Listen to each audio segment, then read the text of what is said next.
पण रस्ता खेचतोय आणि त्यामुळे मोठ्या प्रमाणावर या ठिकाणी तुम्हाला वाटेल काय आता पैसे नाही आहेत, पण आम्ही नवीन मॉडेल केलेले आहेत. BOT केलं आहे, PPP केलं आहे, हॅम केलं आहे, NUT मॉडेल केलेलं आहे.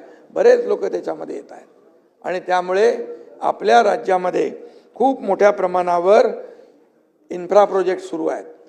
पायाभूत सुविधा ज्या राज्याच्या ज्यादा आहेत त्या राज्याची प्रगती फास्ट असते आणि म्हणून काही लोक टीका करतात केंद्र सरकारवर, प्रधानमंत्र्यांवर. त्यांनी देखील आतापर्यंतच्या इतिहासात 50-60 वर्षाच्या इतिहासात जेवढे पैसे मिळाले नाहीत महाराष्ट्राला त्याच्यापेक्षा 10 पट पैसे केंद्र सरकारने आपल्याला दिलेले आहेत. विविध याच्या माध्यमातून, प्रकल्पांच्या माध्यमातून 10 लाख कोटी रुपये आकडा पण सांगतो. आणि त्यामुळे या ठिकाणी आपण मोठ्या प्रमाणावर काम करतोय. नगर विकास विभागाच्या माध्यमातून अमृत योजनेतून गेल्या 3 वर्षामध्ये 27,000 कोटीचा पाणी पुरवठा आणि मलनिस्सारण योजना आम्ही केल्या. मग इतके वर्ष का करता आल्या नाहीत याचं देखील उत्तर दिलं पाहिजे. आणि म्हणून मी आपल्याला सांगतो की